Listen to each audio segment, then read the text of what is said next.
पवित्र श्रीमद् भागवत गीता, पवित्र चारों वेद, पवित्र कुरान शरीफ, पवित्र बाइबल, पवित्र गुरु ग्रंथ साहिब, पवित्र कबीर साहिब की वाणी में छुपे हुए गूढ़ रहस्य अर्थात तत्व को जानने के लिए कृपया अवश्य सुनिए जगत गुरु तत्वदर्शी संत रामपाल जी महाराज के मंगल प्रवचन।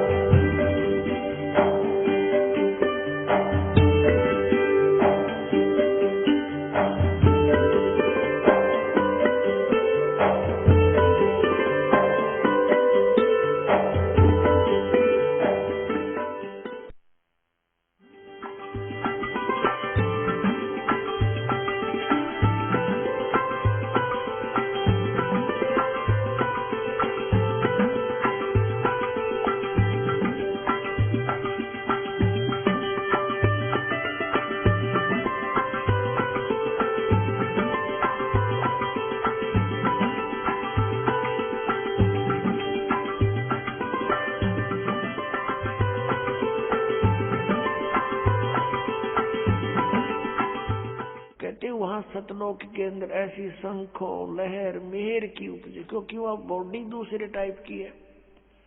ऐसा शरीर नहीं है सतलोक में। शरीर एज इट इज है, सकल सूरत ऐसी है, मूर्त ऐसी है, लेकिन वो मटेरियल ये नहीं है। वो नूर एक तत्व से बना है, उसमें ये रक्त नहीं है, मांस हाड़ चाम नहीं है, एक नूर से बना हुआ है। अब ये आध्यात्मिक मार्ग है, ये समझ माना बहुत कठिन हो जाता है कि नूर से कैसे बनता है। अब जैसे ये शरीर 5 तत्वों से बना है, कैसा रूप है इसका? 5 तत्व कौन से हैं? पृथ्वी, आकाश, अग्नि, जल, वायु, ये 5 इसके। इसमें ये पांचों कहीं नजर नहीं आ रहे, कहीं नहीं दिखाई देते। ऐसे ही एक नूर से वह हमारे शरीर बनते हैं। उनमें ना बीपी हाई होता, ना कभी लो होता, ना कैंसर होती, ना किसी प्रकार का कोई संसारिक झंझट। वहां कोई काम नहीं आपको। और यहाँ फुर्सत नहीं, यहाँ के देवताओं को भी एक सेकंड की, सबकी गृहस्थी, सबके साथ यही खाना पीना, पेट भरना और धंधा करना। सारा जीवन प्राणी इस शरीर के पोषण में ही व्यतीत कर देता है। सुबह उठता है, उठते ही चाय पानी खाना बनाओ खाओ, फिर काम पर जाओ, दोपहर में फिर खाओ, फिर अपना काम करो, फिर शाम में खाओ, और फिर उठते फिर चलो। आजीवन तक यही करते करते इस शरीर से कार्य लेने के लिए इसमें पहले हमें आहार डालना पड़ता है, और इसी व्यवस्था में सारा जीवन व्यर्थ हो जाता है। और वहां सतलोक में जाकर के कोई काम नहीं, राग द्वेष नहीं, भाई बंटवारा नहीं, बिल्कुल सब सदाबहार वृक्ष है। ये राधा स्वामी धन धन सतगुरु और ये जय गुरुदेव वाले पंथ के गुरुजन, इन्हें कहेगा पता नहीं। और कहते हैं सतलोक में प्रकाश ही प्रकाश है, चेतन ही चेतन है, और परमात्मा निराकार है। आत्मा परमात्मा में, मोक्ष प्राप्त आत्मा परमात्मा में ऐसे लीन हो जाती है जैसे बूंद समुद्र में। हर भले आदमियों, परमात्मा के दर्शन के लिए महापुरुषों ने समाधियां लगाई। परमात्मा के दर्शन के लिए परमेश्वर ने 100 बार बताया कि परमात्मा के दर्शन करो। अरस कुर्स पर सवेत गुमट है, जहां सतगुरु का डेरा। सवेत मुकुट सिर छतर विराज है, और देखत ना उस चेहरे नो। यदि वहां परमात्मा है ही नहीं तो हम क्या करेंगे? उड़े वहां हमने क्या आवश्यकता जाने की? भगवान के लिए तरफ रहे हैं। अब कोई कहे उस आश्रम में चलो बरवाला में, और फिर कोई कहे गुरु जी तो है नहीं वहां पर, निराकार ही निराकार है, फिर टिंडे लेना होगा, यहाँ आदमी क्या करेगा? ऐसा मूर्ख बना रखे हमारे को। परमात्मा के लिए तरफ रही है, उसके दर्शन करेंगे अपना दुखड़ा रोवाएंगे, सीने से लगाएंगे और नो कहते वहां है ही नहीं। फिर रुचि भी बनी हुई इनकी वहां जाने की, हद पाट जी कती है, कितने श्रद्धालु है। दरअसल बात यह है कि ना तो जाना किसी ने, क्योंकि साधना जान की नहीं। तो इस प्रकार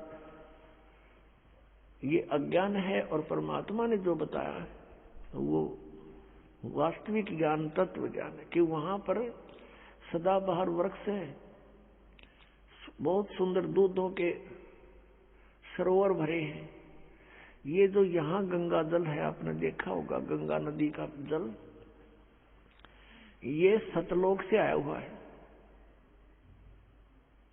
अब जैसे यहाँ आकर गिरता है, किसी ने दिखता नहीं, ये कहां से आ रहा है, इस पहाड़ से नहीं है। ये ऊपर से परमात्मा की व्यवस्था गुप्त रूप से आके यहाँ प्रकट कर दी जाती है। आजकल तो अंडरस्टूड है, विज्ञान ने बहुत कुछ करके दिखा दिया। आजकल यहाँ से फैक्स कर देते हैं, बीच में कुछ भी नहीं है, और आगे जाके पूरा मैटर सामने होता है, फिल्म भी सामने होती है, आ जाती है। ऐसे ये सतलोक से आई थी। तो सबसे पहले ये ब्रह्मलोक में गिरी, काल के लोक में। सब जगह इनके एक जटा कुंडली डैम बने हुए हैं, वहां से ओवरफ्लो होकर फिर वहां से चल पड़ती है, वास रूप बन करके फिर दूसरी जगह के बर्फ रूप धारण करती है, वहां से फिर ये मेल्ट होकर के जल बन जाती है, फिर आगे चलती। ऐसे ही यहाँ आकर के गिरी हुई है। तो ये एक रिहर्सल है कि वहां का मटेरियल खराब नहीं होता, पदार्थ कभी भी खराब नहीं होता। गंगा जल को आप कितने ही दिन तक रखो, वो खराब नहीं होगा, उसमें गंदा नहीं होगा। और दूसरा आपको प्रमाण दिखाते हैं कि हम इस परमेश्वर की अमर वाणी का पाठ करते हैं, जो यहाँ यज्ञ होता है, और यहाँ पर ये जल रखते हैं। एक सिंपल जल होता है यहाँ आम टूटियों का भरा हुआ, और इसको फिर परमात्मा की वाणी इसके ऊपर चलती है, मंत्र करते हैं, ये वाणी चलती है, मंत्र है भगवान के, ये सत्संग होता है, ये सब उसके ऊपर उस जल को अमृत बना देते हैं। गंगा से भी उत्तम बन जाता है वो। गंगा तो एक जल का काम करता है, और वो एक बहुत प्रबल अमृत बन जाता है। और उसको कितने दिन तक रखिए आप, कभी खराब नहीं होता। हमारे पास रखा है सन 1996 का, 1996 का ये अमृत रखा हुआ आज तक एक बोतल में, और एज इट इज है। तो जिस परमात्मा की चर्चा करने मात्र से जल भी अमृत बन जाता है, तो पुण्यात्माओं जो सत्संग हम करते हैं, परमात्मा की महिमा सुनाते हैं, अमृतवाणी बोलकर सुनाते हैं, इससे पशु पक्षियों पर भी प्रभाव पड़ता है, चींटियों पर भी प्रभाव पड़ता है, पौधों पर, वृक्षों पर भी प्रभाव पड़ता है, और इनको भी बहुत कुछ शक्ति प्राप्त होती है, और समय आने पर इनको ये काम देगी, इनको लाभ देगी। तो उस सतलोक के अंदर कोई पदार्थ खराब नहीं होता, सड़ता नहीं, गलता नहीं, और सदाबहार वृक्ष हैं, सूखते नहीं, और वहां कोई काम नहीं। परमात्मा की याद में आत्मा भीगी रहती है, मस्त रहती है, बहुत आनंद रहता है, चर्चा चलती है, ऐसे मंडलियां बैठकर बतलाती हैं, और नीचे के दुखों को देखकर आंखों में आंसू आते हैं कि कैसे रजा हुई परमात्मा, हम कैसे निकला इस गंध तय। वहां जाकर जब नीचे को देखते हो ना, इसमें सड़ांध आती है, इस 21 ब्रह्मांड में तो सड़ांध, बुदबू, दुर्गंध आती है। गरीबदास साहिब जी ने लिखा है कि लख योजन तक जात है या दुनिया की गंध दुर्गंध। इस पृथ्वी लोक पर रहने वाले प्राणियों के अंदर से निकल रहे ये बदबू, कहते हैं 1 लाख योजन, लगभग 12 लाख किलोमीटर ऊंचाई तक इसकी बदबू जाती है, स्मेल, बैड स्मेल जाती है। तो पुण्यात्माओं, इस प्रकार की विवेचन से आपका मन परमात्मा की तरफ आकर्षित होगा, और यहाँ से चलने की तैयारी करोगे। अन्यथा हम इसी व्यवस्था को फाइनल मान चुके हैं, मृत्यु तो होनी ही है, लेकिन मृत्यु से पहले बच्चों का विवाह हो जावे, और इनको भी भगवान संतान दे दे, इनका रोजगार ठीक हो जाए, फिर हम बेशक मर जावा। हमने इतना फाइनल कर रखा, बस ये हमारी फाइनल सोच है। अब कारण क्या है कि विकल्प नहीं था हमारे पास कोई भी। अब परमात्मा ने आकर दया करी अपने बच्चों पर, वो खजाना खोल दिया जो 600 वर्ष पहले परमात्मा ने कहा था, धर्मदास मैं आपको ये सारा ज्ञान बताऊंगा, लेकिन इस तत्व ज्ञान को अभी सार्वजनिक मत करना। धर्मदास मेरी लाख दुहाई, ये सार नाम कितबार ना जाई, सार नाम बार जो पढ़ी, बिचली पीढ़ी हंस नहीं तरही। फिर कहा है कि धर्मदास मोरी लाख दुहाई, ये मूल ज्ञान कई बार न जाई, मूल ज्ञान बार जो पढ़ी, बिचली पीढ़ी हंस नहीं तरही। मूल ज्ञान को तब तक छुपाई जब तक ये द्वादश पंथ मिट जाई। अपने आत्मा उस परमेश्वर ने आकर स्वयं ही हमारी सुध ली, अपनी जानकारी आप बताई आकर के। अपने आत्मा अभी तक किसी भी संत या ऋषि महर्षि का विधान या उनका अनुभव देख लो, सुन लो, पढ़ लो, सबने यही कहा कि परमात्मा निराकार है। चाहे कोई विष्णु जी का पुजारी है और सामने मूर्ति रखी है भगवान की, उसको भी कहते हैं क्या मेडिटेशन करता, तो उसका ध्यान लगाता हूं। आपको कोई दिखाई दिया कि नहीं? परमात्मा का प्रकाश दिखाई देता, भगवान दिखाई नहीं देता। कैसा है भगवान? वो तो निराकार है। तो विष्णु जी क्या है आपका? विष्णु जी क्या है? ये निराकार है, साकार। और फिर भगवान कौन है? और यदि आप जी का इष्ट श्री विष्णु जी है और फिर आप मेडिटेशन में ढूंढ किसको रहे हो, कहते निराकार है हो, तो फिर विष्णु जी क्या है?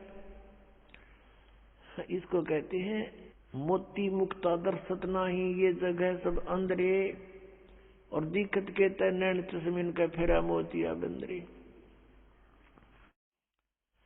एक शेख फरीद नाम के मुसलमान धर्म के अंदर एक फक्कड़ फकीर हुए हैं। बचपन से उसकी श्रद्धा भगवान में थी।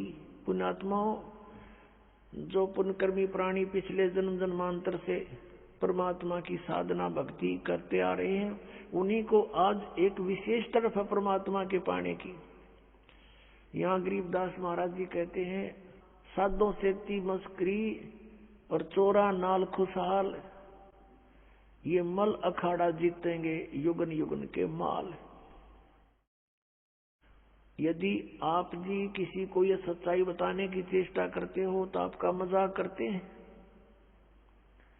और इन झूठिया ने दुनिया बुका कर डाल दी, अपने करोड़ों शिष्य बना दिए एक अटबट करके। कहते इन चोरा नाल खुशहाल, बेखों के लश्कर फिरेंगे वाणी चोर कठोर, सतगुरु धाम न पहुंचेंगे ये 84 के ढोर। फिर कहा कि मल अखाड़ा जीतेंगे ये युगन युगन के माल। माल माने रेसलर, पहलवान, जो एक्सरसाइज करता है डेली, और कभी समय आने पर उसकी कुश्ती किसी के साथ होती है, रेसलिंग, तो वो मल अखाड़ा, वो मल ही जीता करते हैं, पहलवान ही जीता करते हैं। आप जी उस परमात्मा के अखाड़े के पहलवान हो। बेटी, भाई, बहन, बुजुर्ग जो भी है, जैसा भी है, युगों युगों से आप ये एक्सरसाइज करते हुए आ रहे हो। आप ही में से पार होने का नंबर होगा। जैसे बच्चे स्कूल जाते हैं, विद्यालय में, तो जो विद्यालय में जाते हैं उन्हीं में से पास होते हैं। और कोई जो पाली जाता है, गधा पर बारी लेता है, बैठ कर सवारी करता है, स्कूल नहीं जाता है, तो वो पास नहीं होते। आप ही पार होगे। अब आपको वो विद्यालय मिल गया जहां सीधी टिकट सतलोक की मिलती है, तो अब आप पिछले जन्म जन्मांतर से तपस्या साधना भक्ति जैसी भी पता लगा भगवान के लिए अवश्य प्रयत्नशील रहे हो, और तुम्हारे में से आज सिलेक्शन हो रहा है। आप कहीं भी गए हो, भगवान के लिए गए थे, किसी संत के शिष्य बने, या किसी मंदिर मस्जिद गुरुद्वारों में आपने जाकर साधनाएं की, कहीं गुफा में गए, कोई तप किया, कोई व्रत किया, परमात्मा के लिए प्रयत्नशील थे, आप पिछले जन्मों के पहलवान थे, आप माल थे पिछले जन्म जन्मांतर के, लेकिन आपको दिशा ठीक ना मिली, जिस कारण से आत्मा आपकी भगवान बिना नहीं रह सकती। इस काल ने हमारे को मूर्ख बनाने के तरीके बहुत अपना रखे हैं। कोई शुक्रवार का व्रत रख के अपने आप को संतुष्ट मान रहा रखे रहे, कोई सोमवार का व्रत रखता है तो बहुत अच्छा रखे रहे, क्योंकि सैकड़ों समर्थक यहाँ से यह मैं भी करता हूं। और ये किसी को नहीं पता कि गीता जी के 16वें अध्याय के 23वें श्लोक में लिखा है कि शास्त्र विधि को त्याग कर जो मनमाना आचरण करते हैं उनकी न तो गति होती है, न कोई सुख प्राप्त होता है, न उनकी कोई सिद्धि प्राप्त होती है। यूजलेस। गीता जी अध्याय नंबर 16 के श्लोक 24 में तुरंत कहा है कि इससे तेरे लिए अर्जुन कर्तव्य और अकर्तव्य की व्यवस्था में सदग्रंथ ही प्रमाण है, नथिंग एल्स। किसी की दंत कथा पर मत विश्वास करना, जो अपने सदग्रंथों में लिखा है उसी में वे ऑफ वर्शिप सही है, फाइनल है।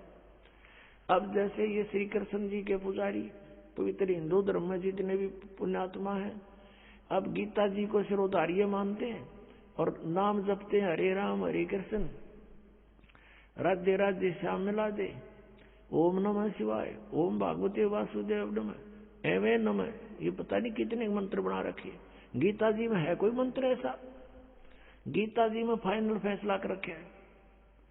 गीता जी अध्याय नंबर 8 के श्लोक नंबर 13 में कहा कि ओम इति एक अक्षरम ब्रह्म व्यवहारण माम अनुसमरण ये परियाति तदम देहम सयाति परमाम गति। मुझ ब्रह्म का, माम ब्रह्म, मुझ ब्रह्म का केवल ओम इति एक अक्षरम, ये ओम एक अक्षर है, नथिंग एल्स, और कुछ नहीं। उच्चारण करके सिमरण करता हुआ जो अंतिम श्वास तक, शरीर छोड़ने तक इसका सिमरण करता हुआ छोड़कर जाता है, यह प्रियाति तदन देहम सयाति परमाम गति, वो परम गति को प्राप्त होता है। ओम से मिलने वाली परम गति,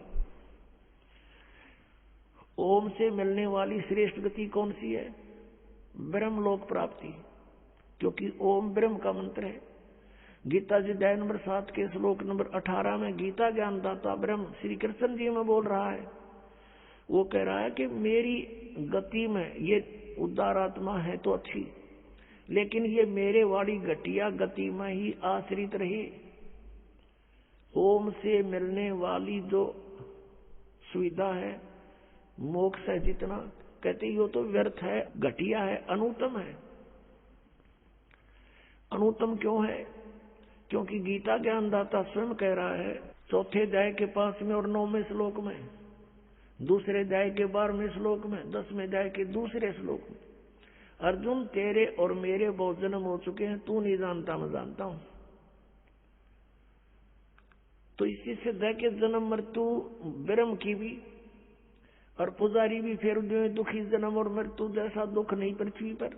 इसलिए गीता ज्ञानदाता 18वें अध्याय के 62वें श्लोक में कहता अर्जुन तू सर्वभाव से उस परमेश्वर की शरण में जा, उसकी कृपा से ही तू परम शांति को और सनातन परम धाम को प्राप्त होगा। अब पुण्यात्माओं 17वें अध्याय के 23वें श्लोक में गीता जी में स्पष्ट किया है कि उस सच्चिदानंद गण ब्रह्म की पूजा यानी तत्ब्रह्म, उस परम अक्षर ब्रह्म की साधना का 3 मंत्र का जाप है, उसको प्राप्ति का। ओम तत्सत, ओम ब्रह्म का सरपुरुष भी कहते हैं इस ब्रह्म को, और तत् अक्षर पुरुष का वो सांकेतिक है, और सत जो है परम अक्षर ब्रह्म का। इनकी मजदूरी करनी है। इन तीनों की साधना से ही परमात्मा प्राप्ति, सतलोक प्राप्ति होगी। ओम और तत् सांकेतिक है, ये दोनों मिलकर 2 अक्षर का सतनाम बनता है। और तीसरा वो सार नाम है जो सत कहा है गीता जी अध्याय नंबर 17 के श्लोक 23 में। तो कहने का भाव ये है कि हम साधना करने का खूब कोशिश की हमने, अब पढ़े गीता और नाम ले हरे कृष्ण कृष्ण कृष्ण हरे हरे राधे राधे। कोई बात हुई या? बालकों का खेल बना रखा हमने, भगवान की तरफ जरा भी ध्यान नहीं दिया। गीता जी में है कहीं ये मंत्र, फिर जाप किस लिए कर रहे हो? परमात्मा का विधान है यदि कहो कि पुराणों में ऐसा लिखा है, पुराणों में भी, पुराण क्या चीज है, गीता जी क्या शास्त्र है। चारों वेद पूर्ण परमात्मा ने, सत्य पुरुष ने इस ब्रह्म के अंतःकरण में फीड कर दिए थे। पांचों वेद किए थे, सूक्ष्म वेद भी जो परमेश्वर ने स्वयं आकर बोलना पड़ा, इसने नष्ट कर दिया फिर, और उसमें ऐसे फीड कर दिए जैसे उसका निर्धारित समय रख दिया। इतने समय के बाद वो अपने आप इसके श्वासों के माध्यम से बाहर निकल आए। इसने सारे के सारों को पढ़ा तो इसमें देखा कि जो पांचवा वेद है उसमें पूरा निर्णायक ज्ञान है। कबीर इज गॉड, वो साकार है, मनुष्य दृश्य है, और उसकी भक्ति की विधि ये है, उसमें सारा कंप्लीट था। तो इसने पांचवा वेद नष्ट कर दिया। चार वेद जिसमें महिमा तो परमात्मा की है, लेकिन वे ऑफ वर्शिप नहीं है, उसमें पूजा की विधि नहीं है। वो चार वेद अपने पुत्र ब्रह्मा को दे दिए। ब्रह्मा जी ने उनको पढ़ा, जैसा भी अभी तक इनके समझ में नहीं आ रहा युग है कि क्या कहानी है। तो ब्रह्मा जी से ही ज्ञान प्राप्त हुआ, किन्होंने, अन्य ऋषियों ने। तो उन अन्य ऋषियों का और साथ में इस ब्रह्मा जी का जो ज्ञान है वो पुराण है, और वेद ज्ञान है गॉड गिवन। गीता जी जो श्रीमद् भगवद गीता, ये भी वेद ज्ञान है। इसमें थोड़ी सी इसने अपना मिक्सर कर रखा है। गीता जी में जगह जगह इसने कुछ संकेत दिए हैं कि ये मेरा मत है, उसका मत छोड़कर बाकी सब वेद ज्ञान है। अपनात्मा वेद जो है ये परमात्मा का विधान है, आदेश है, संविधान है। और जो पुराण है उनमें किसी ऋषि या ब्रह्मा विष्णु महेश देवता का आदेश है, उनका अपना अनुभव है। तो हमने गीता जी के अतिरिक्त, वेदों के अतिरिक्त किसी की भी आदेश की पालना नहीं करनी है। यदि हम परमात्मा के विधान के विरुद्ध किसी की आज्ञा का पालन करके साधना करते हैं तो वो शास्त्र विधि को त्याग कर मनमाना आचरण है। पुराण जो है ये हेल्प करते हैं केवल परमात्मा की महिमा को समझने के लिए, लेकिन परमात्मा पाने का केवल गीता जी और वेद ही विधान है। और पांचवा वेद जो परमात्मा ने स्वयं आकर बोला, जो सच्चिदानंद गण ब्रह्म की वाणी कहलाती है, कबीर वाणी, वो उसमें सारे ही ज्ञान है, इंक्लूडिंग चारों वेद और साथ में गीता और पुराण, सभी उसमें इंक्लूड है। एक व्यक्ति था, उसका मित्र एक था SHO। उसने अपने मित्र से कहा कि मेरा जो पड़ोसी है साथ वाले मकान का, वो मुझे बहुत परेशान करता है, किसी तरह बाज नहीं आता है, मैं क्या करूं। अब SHO ने कहा कि मार लठ उसका माप देख लूंगा। पहले ऐसे समय थे। अब उसने अपने मित्र उस दरोगा जी का आदेश पालन करके अपने पड़ोसी से झगड़ा ठान लिया, लट्ठम लट्ठा हो गए, पड़ोसी मर गया। अब वो साथ वाले मकान का व्यक्ति मर गया तो उसको पकड़ कर ले गया वही SHO जो उसका मित्र था, और कोतवाली में दे दिया और उसको सजा होगी, सजाए मौत होगी। अब उसने क्या गलती करी कि राजा का विधान है कि कोई किसी की हत्या करेगा उसको सजाए मौत दी जाएगी। उस व्यक्ति ने एक अधिकारी की आज्ञा का पालन करके और अपने साथी का लठ मार कर मृत्यु कर दी, तो राजा का विधान तोड़ दिया। अब राजा के विधान अनुसार उसको सजाए मौत होगी, वो अधिकारी कुछ नहीं कर सका। तो पुण्यात्माओं, हमने ऐसे जानना है कि जो वेद और गीता ये परमात्मा का विधान संदेश है, इसमें जो लिखा वही फाइनल है। इसके अतिरिक्त ऋषियों की, देवताओं की जो अपने अनुभव की बातें हैं वो हमने पूजा की विधि में स्वीकार नहीं करनी, क्योंकि वो एक अधिकारी का आदेश हो जाएगा, उसको पालन करने से भगवान का विधान खंड हो जाएगा और हम दोषी अपराधी हो जाएंगे। अब प्रश्न चल रहा है कि आज तक हमें परमात्मा की जानकारी यथार्थ रूप में नहीं हुई। एक शेख फरीद नाम का मुसलमान धर्म में उत्पन्न एक पुण्यकर्मी प्राणी था। पुण्यात्माओं, हम आज से नहीं जन्म मर रहे, असंख्य जन्म हो गए, और इस चतुर्युगी में हम सतयुग से लेकर आज तक जन्मते मरते रहे। और इस कलयुग से पहले हम अलग, ना कोई मुसलमान था, ना हिंदू था, ना सिख था, ना ईसाई था। सब वैदिक धर्म को मानने वाले होते थे, वेदों अनुसार ओम नाम का जाप करते थे, और कोई साधना वो सर्व यज्ञ हवन आदि करते थे, 500 यज्ञ किया करते थे। अब हमारे आपस में संस्कार एक दूसरे के मिक्स हैं। आज कोई हिंदू धर्म में जन्मा है तो कल मुसलमान धर्म में जन्म ले सकता है। आज कोई मुसलमान धर्म में कट्टर हुआ बैठा, कल मृत्यु होगी, उसके बाद वो हिंदू धर्म के अंदर जन्म ले सकता है। ईसाई के भी ले सकता है, ईसाई भी की मृत्यु के बाद ईसाई भी यहाँ आ सकते हैं हिंदू धर्म में, और सिख धर्म में भी जा सकते हैं। तो कहने का भाव यह है कि हमने अपनी बुद्धि को बहुत ऊपर उठाना पड़ेगा, तब हम इस काल के जाल से निकल पाएंगे। तो पुण्यकर्मी प्राणी शेख फरीद बचपन से ही परमात्मा में उसकी श्रद्धा बनी, पिछले ही संस्कार प्रबल थे उसके लिए थोड़ा सा कथा सुनाते हैं कि वो शरारती बहुत था, उलाने बहुत लाता था, गांव में जाकर के दूसरे बच्चों के साथ झगड़ा कर देता था, किसी को कुछ छेड़छाड़ कर देता था आपस में बच्चों के साथ, या किसी के घर में घुस के उनका कोई बर्तन उठपटंग कर देता था, उलाने आते थे। उसकी माता बहुत तंग होगी, उसने सोचा अब क्या करूं, इसको कैसे शांत करूं। तब उसने एक दिन सोचा कि इसको कहती हूं कि बेटा तू नमाज कर ले। शेख फरीद की माता ने कहा कि बेटा तू नमाज करा कर। छोटा ही बालक था, 3-4 वर्ष का। कहने लगा क्यों, मैं क्यों करूं नमाज, मुझे क्या मिलेगा। और वो उसका फेवरेट फ्रूट था खजूर, जो है वो खजूर बहुत खाता था, उसको बड़ा पसंद थे। उसने कहा, माँ ने कहा बेटा अल्लाह तुझे खजूर देगा। कि सचमुच? प्रतिदिन देगा। वो कहने लगा माँ बता फिर कैसे करते नमाज। न बोली डट जा, कोई समय होता है नमाज करने का, मैं बताऊंगी, इतना बैठ जा। वो इतना बैठा रहा। अब माँ ने सोचा मेरा काम करने का समय है, इसने ला दूं नमाज करन, और तू काम कर लेगी, इतनी ना तो तेरा पता नहीं क्या उलाने लाओगा। उसने एक कपड़ा बिछाया और कहा बेटा ऐसे मत्था टेक ले और यूं कहता रहे अल्लाह मुझे खजूर दे, अल्लाह मुझे खजूर दे, यही नमाज है। और तो उसके याद क्यों होती बालक के। जब उसने वो काफी देर करता रहा, उसकी मम्मी ने क्या किया, एक पत्ते में खजूर लपेट के,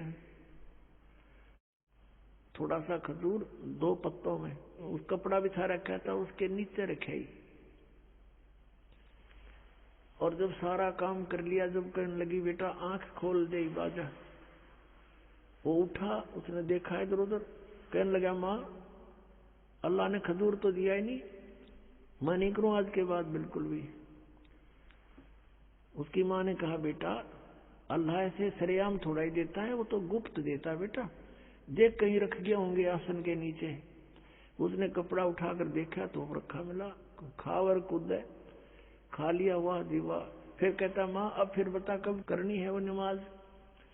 एक दिन क्या हुआ कि माता ऐसे प्रतिदिन उसको बैठा दे, वो ऐसे ही बिल्कुल दर्द होकर 2-2, 3-3 घंटे उठे को नहीं। एक दिन उसकी माता वो खजूर रखना भूल गई और उसने कह दिया आजा बेटा।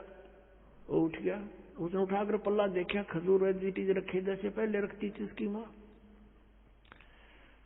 अब फिर उसकी माँ के भी याद आ गया कि आज तो मेरे से गलती होगी, यू कभी नहीं कराई विसा नालायक से, आज इसको खजूर मिले नहीं। तो उसी समय वो खजूर खाता हुआ आ रहा था। उसकी माँ ने कहा बेटा ये खजूर कहाँ से लाया तू। अल्लाह रोज देता है मुझे। कहने लगी कहाँ था ये खजूर। अब वहीं जहाँ पहले रखते थे, आज दिखाऊं, एक पत्ता तो वहीं छोड़ के आया हूँ नीचे वाला।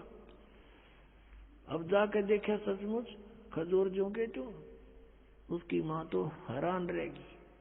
कि हे परमात्मा बड़ी सुनी ना, तो आज के बाद से कभी नहीं करो नमाज। कहने का भाव ये है कि कहते हैं पिछले तब से होते हैं पूर्ण हंस मुराद, पिछला संस्कारी हंस था, परमात्मा ने आस्था बढ़ानी थी, उसकी माँ का भी फिर लगन बन गई, तो बस नकली सा काम कराया करती। उस दिन के बाद उसकी माँ का भी दृढ़ विश्वास हो गया भगवान है, अल्लाह है कहीं पर। तो जब वो बड़ा हुआ तो उसने घर त्याग दिया, क्योंकि रुक नहीं सकता वो प्राणी जिसको चाह भगवान की है। अब जो परंपरागत उनकी क्रियाएं थी, मांस खाना, वो उनको पसंद नहीं था उस प्यारी आत्मा को। उसने छोड़ दिया कि ये तो कोई दची नहीं बात, हिंसा करके भगवान मिला करते हैं कभी। अब वो शेख फरीद पुण्यात्मा परमात्मा की तलाश में कहाँ जाते हैं? संत के पास, के संतों के पास परमात्मा के पाने की विधि होती है। एक फक्कड़ फकीर था, सिद्ध पुरुष था, साधना करता था, सिद्धि में प्रसिद्ध हो रहा था।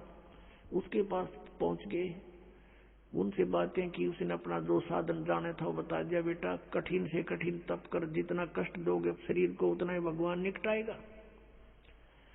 अब शेख फरीद तो गए भगवान पाने के लिए थे, दिन रात अपने खूब कष्ट करें, जो भी गुरुजी आदेश दें वही पालन करें। अब शेख फरीद गए हुए थे किस लिए? परमात्मा के लिए, और गुरुजी के आदेश का 100% पालन करते थे। उस आश्रम में उनके पास और भी 5-7 शिष्य रहते थे। और शेख फरीद के जाने के बाद उनके गुरुदेव की उस बच्चे में वो ज्यादा प्रिय लगने लगा, क्योंकि वो हर कार्य को उनकी इच्छा अनुसार करता था। ऐसे बैठा रहता था या खड़ा रहता था जब तक आज्ञा नहीं होती थी। उनके गुरुजी अधिकतर उसी से सेवा लेते थे। तो अन्य शिष्य ईर्षा करने लगे कि शेख फरीद तो गुरुजी के हृदय में बस गया और आश्रम इसको देंगे लास्ट में मृत्यु के बाद, और तुम रह गए अब घर छोड़ दिया परमात्मा पाने के लिए, और वहां जाकर फिर ये राग द्वेष अभिमान बढ़ाई की भूख ज्यों की त्यों, फिर किस लिए डले ढो रहे हो वहां पर? अगर तुमने आश्रम की जरूरत है, भगवान की नहीं रही, मान बढ़ाई की भूख है, तो भक्त नहीं। ये शेख फरीद में नहीं थी। अब अन्य जो शिष्य थे उन्होंने सोचा इसको गुरुजी की नजरों से गिराते हैं। वो जो सिद्ध पुरुष था, मुसलमान धर्म में फक्कड़ फकीर था, तपस्वी था, वो क्या करा करता? हुक्का पिया करता खाना खाते समय, और शाम के समय विशेषकर हुक्का पीकर तुरंत सो जाता था, सुबह बखत से उठ जाता था।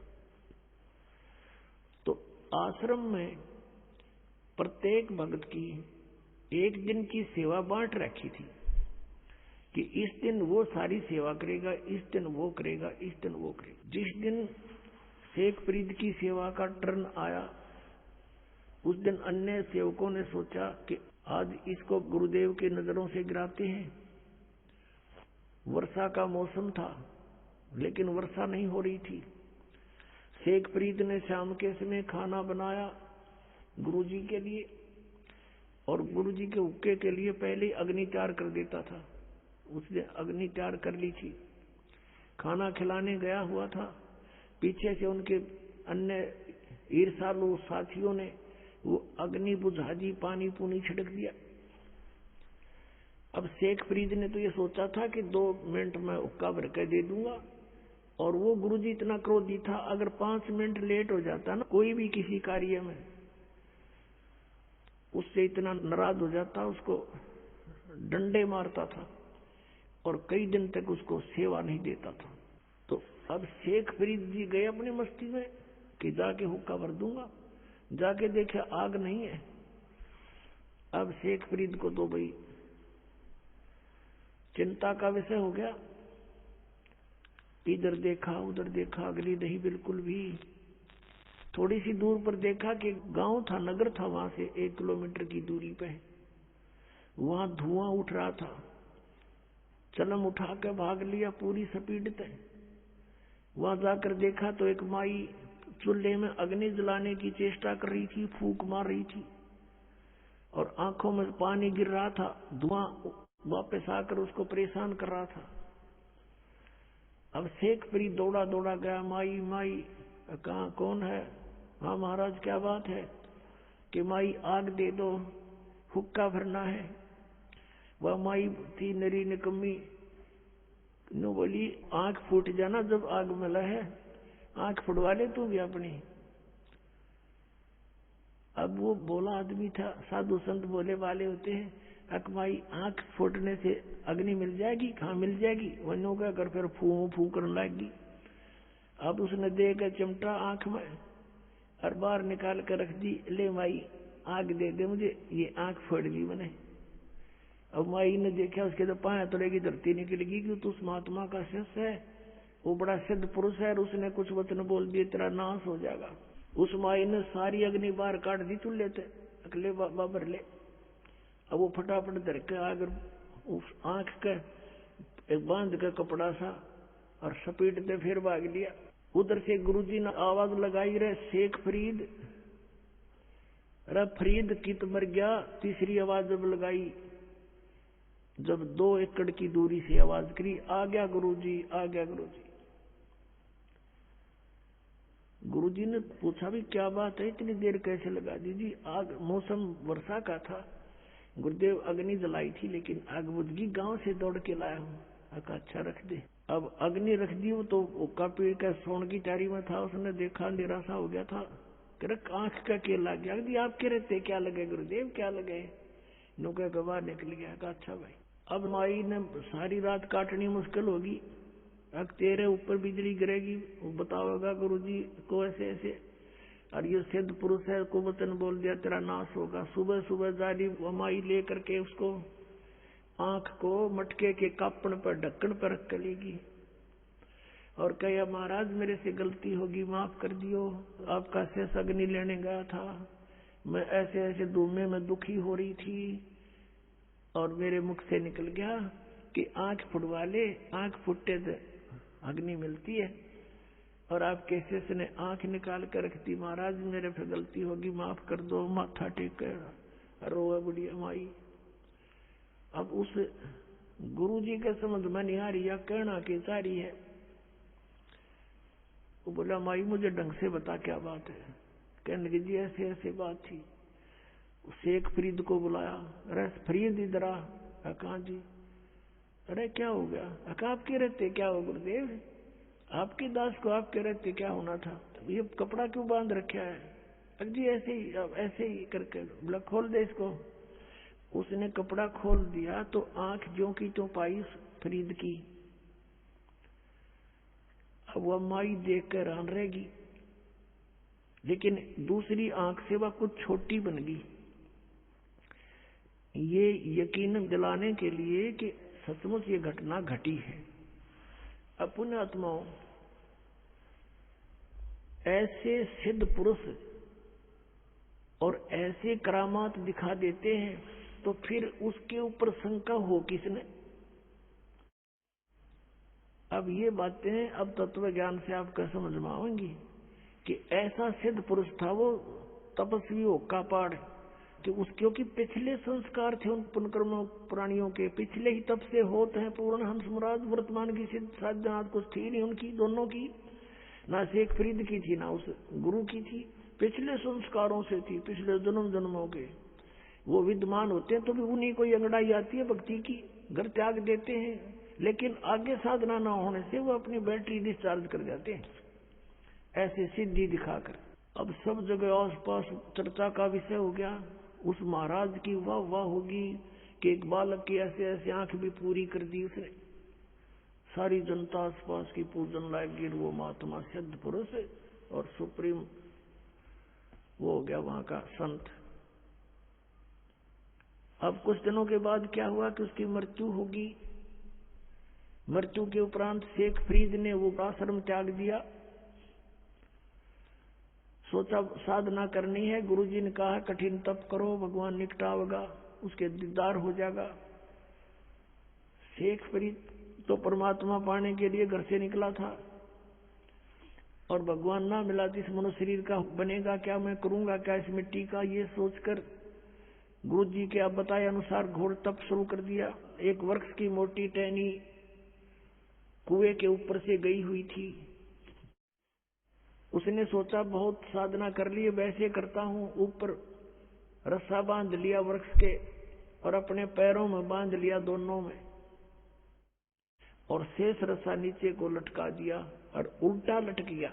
अब 12 वर्ष तक उसने उल्टा लटक के कई घंटों कुएं में साधना की,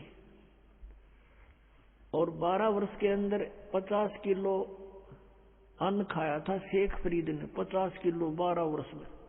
यदि 10 ग्राम भी हम सोच कर चल रहे तो एक महीने की भी 10 ग्राम तो होता भी कुछ को ना, 100 ग्राम माने तो भी एक महीने की ही 36 किलो हो जाती है। अपने आत्माओं, अब 12 वर्ष के अंदर 40 किलो अन्न खाया तो कैसा शरीर होगा उसका। अस्थि पंजर रह गया शेष। वो बाहर आकर के कभी कभी विश्राम करता था, परमात्मा की याद को कि उसमें तरफ में रहता था, और वो ऐसे लेटा हुआ था। कौव्या ने देखा कि ये व्यक्ति मर चुका है। वो उसके ऊपर आकर बैठ गए।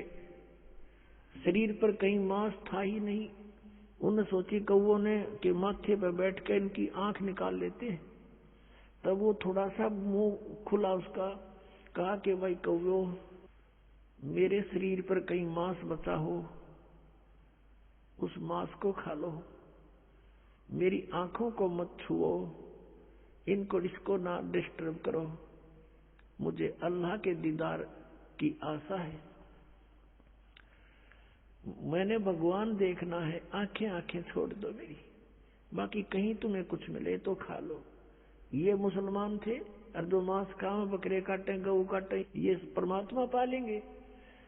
तो वो इतना दयालु कहता कौओं को कि मेरे मांस खा लो कहीं मिल जाए तो, पर मेरी आंख मत छेड़ो, आंखें मत डिस्टर्ब करो, मुझे अल्लाह के दीदार की आशा है। अब उसने सोचा कि अगर बाहर रहूंगा तो कौवे खा जाएंगे, आंखों को भी फोड़ देंगे, भगवान मिला नहीं। उल्टा ही लटक गया। धीरे धीरे सर्क के रस्सों के साथ में अभ्यास हो रहा था, और फूट फूट कर रोने लग गया। अल्लाह का दर्शन हुआ नहीं, और अब शरीर रहा नहीं, अब खत्म, प्राण जाने वाले। फूट फूट कर रोने लगा। अब क्या किया, परमात्मा कहते हैं गोता मारू स्वर्ग में और जा बैठूं पाताल, कह कबीर ढूंढता फिरूं अपने हीरे मोती लाल। ये इस तरह के साधक तो पिछले जन्मांतरों में कभी परमात्मा के परमहंस रहे हैं इस धरती पृथ्वी पर, लेकिन बीच में फिसल जाते हैं। उन्हीं में से शेख फरीद था। अब परमात्मा पहुंच गए वहां पर, उस कुएं पर खड़े हो गए और उसके रस्से को पकड़कर खींचने लगे, क्योंकि पहले कुएं बहुत गहरे होते थे, रस्से लंबे लंबे होते थे। ऐसे खींचने लगे बाहर को।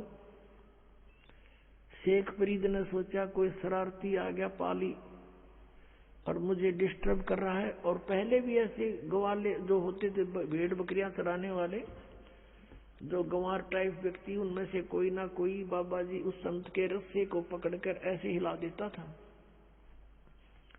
और यूं बैठकर देखता था तमाशा। वो क्या कर लेता था, ऐसे सिर कर लेता था कि सिर में चोट ना आ जाए, और कभी कुएं के इधर लगता था जाके, कभी इधर।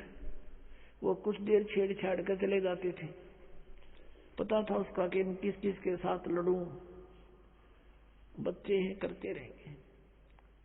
उन्हीं में से कोई और दूसरा उनको धमका देता था कि ऐसा मत करा करो संतों के साथ, तो कई दिन नहीं कोई आता था। अब शेख फरीद ने सोचा कि पहले तो ऐसे हिलाव लूका छोड़ जाते थे, आज यूं ऐसा निकम्मा मिल गया, किसी ने बाहर निकाल लिया मैं। अब वो बाहर निकालते निकालते उल्टा लटका लटका कहता है, अरे भाई मुझे ना छेड़, मुझे डिस्टर्ब ना करे, मैं अपना काम कर रहा हूं, तू अपना काम कर। परमात्मा ने कहा कि तू क्या कर रहा है यहाँ पर? ए भाई, मैं भगवान के दर्शन के लिए, परमात्मा को देखने के लिए, परमात्मा के पाने के लिए मैं साधना कर रहा हूं। तो परमेश्वर कबीर देव जी ने कहा कि मैं हूं अल्लाह अकबर। अब ये बात सुनकर शेख फरीद के माथे पर चोरी पड़ी, कहने लगे भाई मजाक ना करें, आप अल्लाह नहीं हो सकते, क्योंकि अल्लाह तो निराकार है, वो तो बेचून है, अल्लाह दिखाई थोड़ी देता है। परमात्मा कहने लगा भले आदमी, फिर तू डरे डो इसमें, तू क्या कर रहा है? तब तक कहता मैं परमात्मा के दीदार के लिए प्रयत्न कर रहा हूं, और परमात्मा निराकार बतावे तू, फिर क्यों डरे डो रहा है इसमें? क्या फायदा तेरा इसमें ये साधना करने का जब वो निराकार है? क्या देखेगा उसका दीदार, क्या करेगा? अब क्या करे ना, गांव का ज्ञान का तो चमका ऐसा लग गया करे, एकदम उसकी बुद्धि सेट होगी, मालिक खड़े सामने, उसको ये समझ में आ गई उस शेख फरीद के कि भाई अगर ये परमात्मा तो नहीं हो सकता, लेकिन परमात्मा का बाखबर जरूर है, यानी तत्वदर्शी संत अवश्य है। उसने उल्टा लटके लटके पैर पकड़ दिए कि महाराज मुझे भगवान का ज्ञान बता दे, मुझे अल्लाह की आवश्यकता है, अल्लाह के दर्शन करूंगा। परमात्मा ने कहा तुम फिर वही बात कर, अल्लाह के दर्शन करूंगा, तुम्हारा अल्लाह बेचून निराकार बताओ, तुम अल्लाह के दर्शन क्या खाक करेगा? तुम अगर दर्शन करेगा तो अल्लाह साकार हुआ।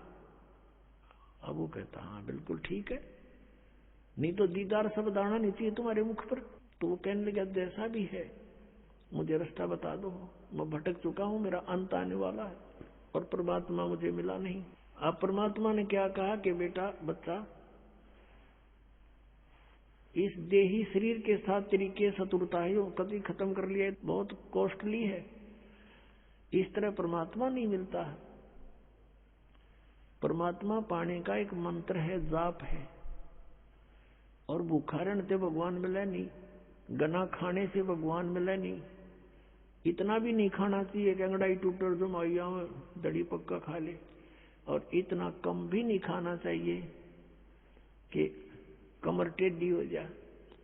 के भक्ति करोगे? प्रथम अंजल संयम राखे, योग युगत सब सतगुरु भाखे, खाने पीने पर संयम बरते, हिसाब का खावे, इतना खावा जो गुना नींद भी ना आवे और भूखा भी ना रहे और शरीर में फुर्ती सपूर्ति बनी रहे। और ये साधना कर। फिर शेख फरीद को धीरे धीरे खाना खिलाया, फल खिलाए, फूल खिलाए, फिर धीरे धीरे खाना खाने लगा और फिर वो परमात्मा के साथ ही हो लिया। अपने आत्मा कबीर परमेश्वर जी वो पूर्ण परमात्मा है, अल्लाह अकबर है। अल्लाह कबीर कहो चाहे कबीर अल्लाह कहो, गॉड कबीर कहो, कबीर साहब कहो, अल्लाह अकबर कहो, अल्लाह कबीर या अकबर एक ही बात है। ऐसे अपनी प्यारी आत्माओं को फिर से सतमार्ग पर लगाते हैं, उनकी बैटरी चार्ज करते हैं। अपनी आत्माओं कैसा है भगवान और कौन है परमात्मा? पहले तो हम अपने सदग्रंथों से पहचानेंगे कि कैसा है भगवान। जैसे पवित्र हिंदू धर्म के अंदर चारों वेदों को एथेंटिक मानते हैं कि वेदों में जो लिखा वो फाइनल है, लेकिन वेदों का जो लेख है मूल पाठ संस्कृत भाषा में है।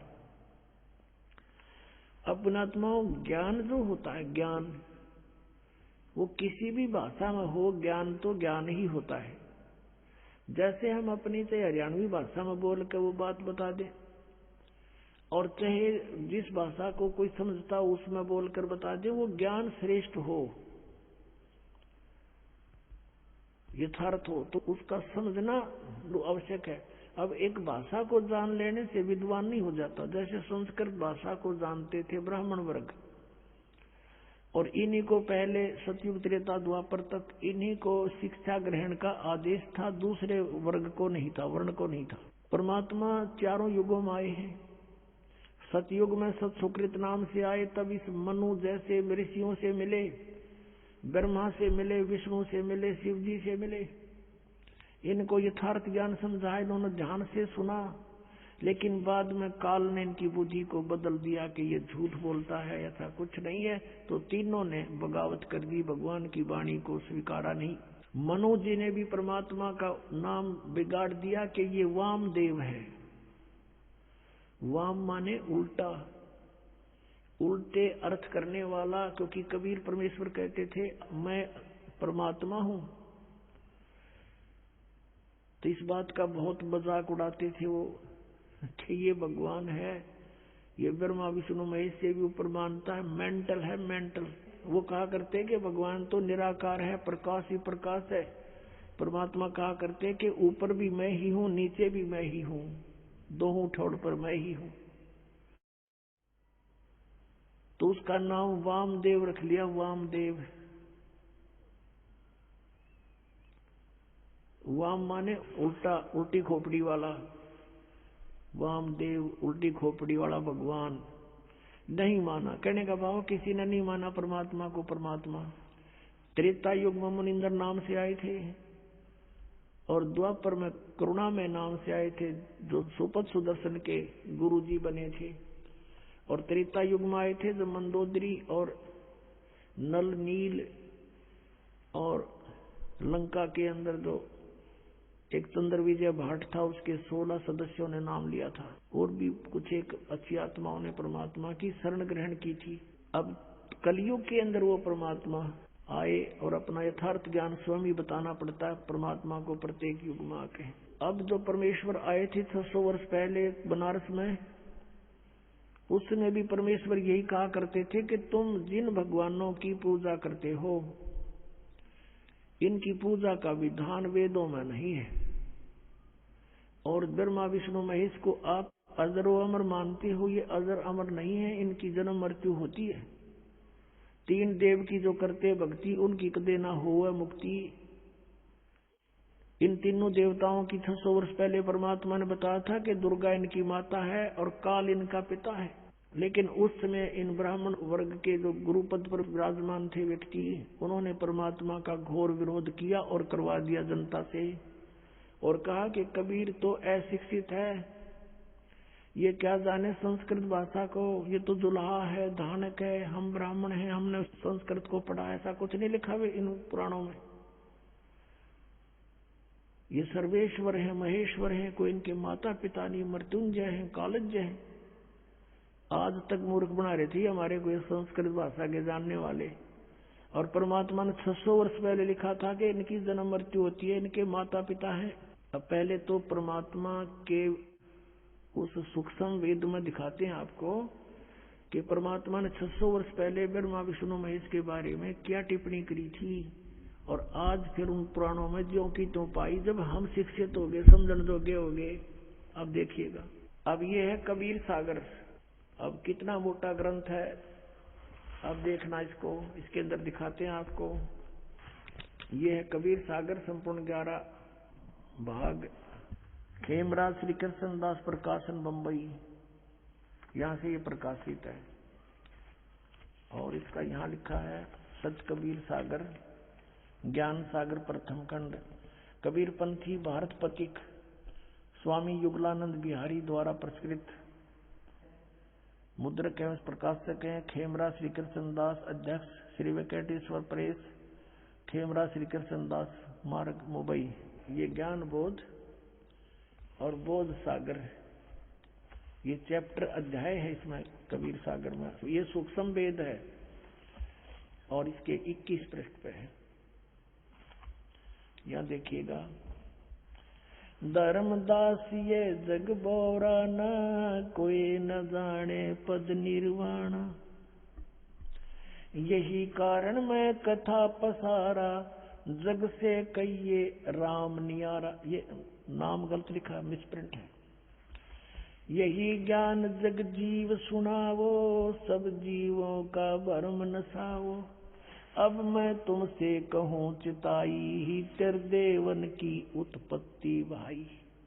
तेरे तीनों भगवानों का जन्म बताता हूँ, जन्म पोथी, जन्म पत्री, इनकी जन्म तिथि। कुछ संक्षेप कहूँ गहुराई, सब संशय तुम्हारे मिट जाई।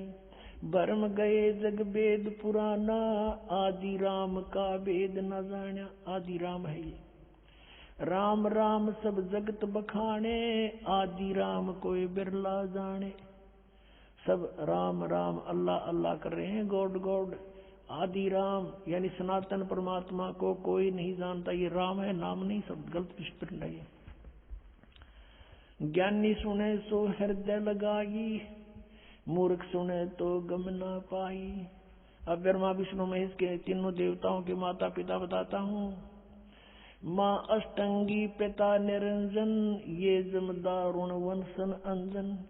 पहले कीन निरंजन राई, पीछे से माया उपजाई। माया रूप देख अति शोभा, देव निरंजन तन मन लोभा। कामदेव धर्मराय सताए, देवी को तुरंत दर खाए। पेट से देवी करी पुकारी, हे साहेब में मोह करो उबारी। टेर सुनी सतगुरु तय आए, अष्टंगी के बंध छुड़वाए। धर्मराय को हिकमत कीना, नख रेखा से भग कर लीना। धर्मराय करे भोग विलासा, माया को रही तब आशा। ये धर्मराय काल को भी कहते हैं। ये काल ज्योत स्वरूपी निरंजन काल या ब्रह्म कहो, ये दुर्गा का पति है और ब्रह्मा विष्णु महेश इन दोनों के संयोग से उत्पन्न हुए परमात्मा बता रहे हैं। तीन पुत्र अष्टंगी जाए, ब्रह्मा विष्णु शिव नाम धराए। होय होय। तीन देव विस्तार चलावे, इनमें यो जग धोखा खावे। पुरुष गम कैसे कोई पावे, काल निरंजन जग भरमावे। तीन लोक अपने सुत दीन्या, सुन निरंजन बासालीन्या। तीन अपने पुत्रों को तीन लोक, पृथ्वी लोक, स्वर्ग लोक और पाताल लोक दे करके स्वयं वो गुप्त रहता है 21 में अपने ब्रह्मांड के ऊपरले किनारे पर। अलख निरंजन सुन ठिकाना, सुन यानी ऊपर वो कम प्लेस में या अलग स्थान बनाकर रहता है। और ब्रह्मा विष्णु शिव भेद न जाना, अलख निरंजन सुन ठिकाना, ब्रह्मा विष्णु शिव भेद न जाना। तीन देव सो उसको धावे, निरंजन का व्यापार न पावे। अभी तक ब्रह्म की प्राप्ति ब्रह्मा विष्णु महेश को नहीं होली। अलख निरंजन बड़ बटपारा, तीन लोक जीव कीन आहारा। तीनों लोकों के जीवों को खाता है ये, बड़ा ठग है। बटपारा माने छली व्यक्ति है ये। ब्रह्मा विष्णु शिव नहीं बचाए, सकल खाए पुन दूर उड़ाए। कहते ब्रह्मा विष्णु महेश अपने पुत्रों को भी खाओगा ये आखिर में। तिनके सुत हैं तीनों देवा, आंध्र जीव करते हैं सेवा। इनके पुत्र हैं तीन, यानी इनके ब्रह्मा विष्णु महेश जो हैं काल और दुर्गा के पुत्र हैं। और ये आंध्र जीव, अंधे जीव इन ब्रह्मा विष्णु महेश की पूजा करते हैं। अंधे माने ज्ञानहीन। अकाल पुरुष काहू नहीं चीन्या, काल पाए सभी गए लीन्या। कहते तीन देव और असुर अवतारा, ताको बजे सकल संसारा। तीनों गुण का ये विस्तारा, धर्मदास मैं कहूँ पुकारा। गुण तीनों की भक्ति में ये भूल पड़ो संसार। कह कबीर निज नाम बिना कैसे उतरो पार। तीन देव की करते भक्ति, उनकी कदे ना हो मुक्ति। कबीर परमात्मा जी 600 वर्ष पहले कहा करते थे ये ज्ञान। और इन संस्कृत भाषा के जानने वालों ने कहा था कि कबीर जी तो अनपढ़ हैं, अशिक्षित हैं, ये संस्कृत भाषा को कैसे समझ सकते, ये झूठा है, कपटी है, झूठ बोलता है। ऐसा घोर विरोध करा दिया परमात्मा का। वो सितम ढाए परमात्मा के ऊपर। उनका इतिहास सुनाएंगे आने वाले समय में, जब भी ये कई दिन का सत्संग करेंगे अगले, क्योंकि 3 दिन का सत्संग, 3 का भी 2.5 दिन का समझ लो ये तो। इसमें तो परमात्मा की भूमिका बनती है। इसलिए 17 से 21 अभी फरवरी का 5 दिन का सत्संग होगा, उसमें और विशेष डिटेल बताई जाएगी। तो अब सिंपल सा आपको बताते हैं कि क्या हुआ कि परमात्मा 600 वर्ष पहले आकर ये कह कर गए थे कि ब्रह्मा विष्णु महेश के ये माता पिता हैं, इनकी जन्म मृत्यु होती है, ये अजरमर नहीं है, ये नाशवान है, इनकी पूजा से मोक्ष नहीं। इनकी जब आप जन्म मृत्यु तो मैं मोक्ष कैसे देंगे।